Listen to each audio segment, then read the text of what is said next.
Hey guys, so today I'm going to be talking about Micah Tori's e-portfolio and some of the things I think he's doing great and some of the things I think he might be able to change that would definitely benefit him.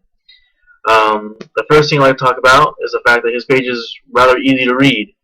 The colors are great as far as the fonts, his backgrounds, how he has his links set up the red, which is very easy for the eye to see, and there's no problems as far as trying to understand his writing. I can't tell you how many times I've gone to people's pages where their background is like yellow and their font is green and it's an awful color scheme and it's not professional and it's very hard to distinguish exactly what the words are. So I definitely think that's the good thing that he is going for him right now. The second thing I'd like to talk about is the fact that it's very well organized.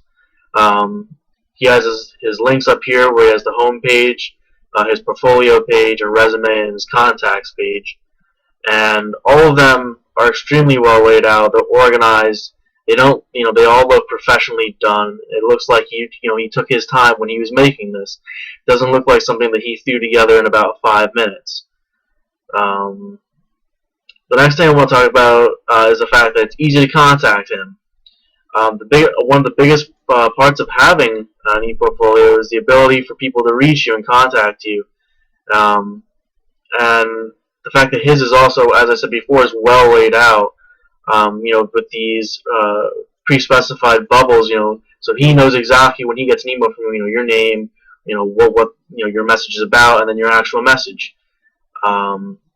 There's other types of contacts pages where it's kind of like a blog, as we talked about earlier, in class, of where you can actually comment, you can see other people's comments, and I feel like I prefer that type of contacts page a little bit better, only because you can see other people's reviews, how he interacts with his, other, I don't know if you want to call it customer base or other viewers, and it's definitely a great way to see the author of the page and his own personality.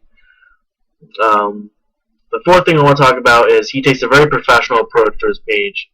Obviously, he has his resume on here, and I'm assuming that with this ePortfolio page, he's looking to see if he can pick up some work from having this page.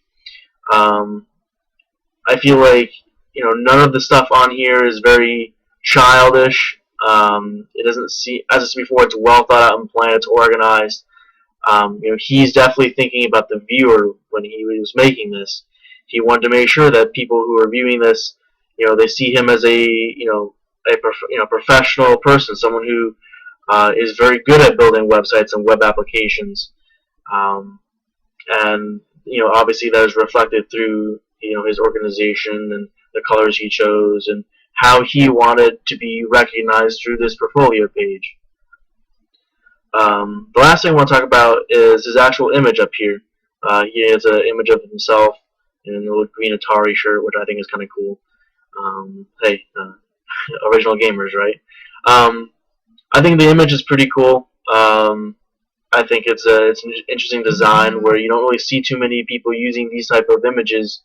Where it's kind of like a funny, comedic cartoon of him. Um, but I definitely think it's a creative image, and you don't really see too many of these images, on portfolios as far as the ones that I've seen. A lot of the ones I've seen, they're pre-edited images where it's like a picture of nature, a picture of a car, a picture, an actual picture of them. Someone that's been edited by a photographer. It's not necessarily a cartoon. And I think he did that on purpose, as far as the fact that he was able to build a cartoon version of himself, through his websites and web applications that he's using. So I also think that that better personifies, his ability to, make these websites and web applications that he's claiming to make. The next things I want to talk about are some things I think he could be doing better. The first thing I really want to talk about is the fact that he has a lot of white space all over his page. Um, I've always been told in other web programming classes that I've taken in my previous school, white space is bad. Um, it makes the page feel like it's very empty. It feels like there's not a whole lot going on. And I feel like he could definitely spice up the sides with maybe. I mean, I don't know if he wants to go as far as advertisements, but maybe like a calendar or some other applications.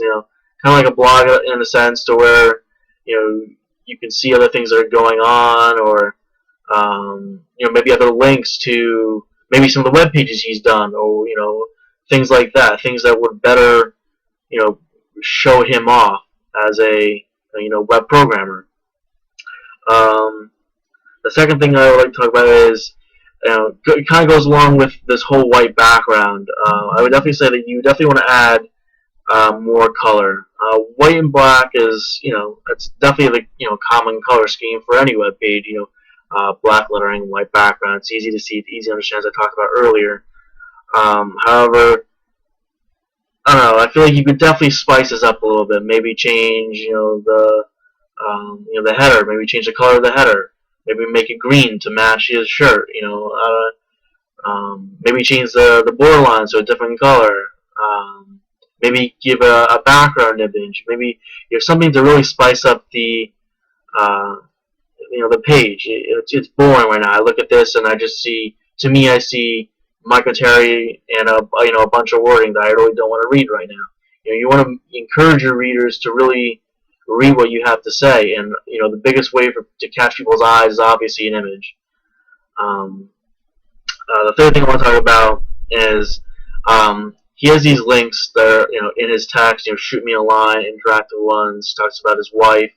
Hang gliding. WordPress and jQuery. I would definitely try to move these links.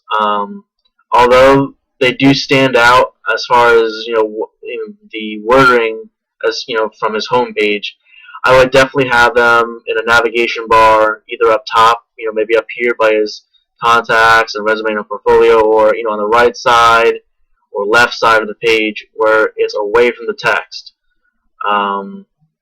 It's easier to see. People who are looking for your links, they're not necessarily going to be looking in through the text for your links. They're going to be looking in your navigation bars. I feel like that's definitely where people are going to be looking for links to different things that you're talking about. The fourth thing I'd like to talk about that you could definitely be doing better is down at the bottom here. He talks about you can find me on Facebook, Twitter, LinkedIn. This goes along with what I just said as far as changing your navigation bars to where these would be relocated.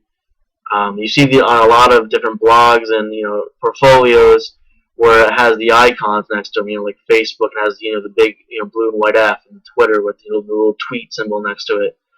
I feel like those would definitely be more noticeable and would be better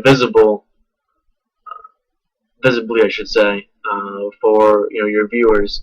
That way, they know without even reading, that it says Facebook here. That's the Facebook button. If I want to post this or share this on Facebook, I can just click on the little app. Or if I want to tweet it, I can just click the little tweet button. I don't want to have to. Readers and viewers are lazy. They don't want to read everything. They don't want to have to read just to find out what it is. They just want to say, oh, that's the app. That's for Facebook. Okay, I'm going to click on that.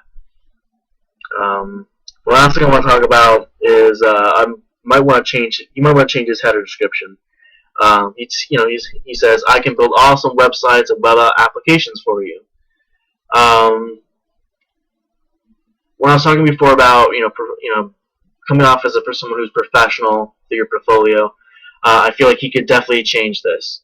I would say maybe building or creating websites and web applications for either how many years he's been doing this, or I would try to. It's supposed to be a slogan. It's supposed to sell you. That's the best way I can describe what the header is supposed to do. It's supposed to give a background of what your whole page or what your whole portfolio is supposed to be about. And for right now, it does do that. It does say that he builds websites and web applications for you. But as far as being creative and you want to have a slogan that really catches people's eyes and makes them remember your portfolio and who you are, so that later down the road they might choose you to do some freelancing work. So my name is Harrison Millings, and this was my video on Michael Terry's ePortfolio.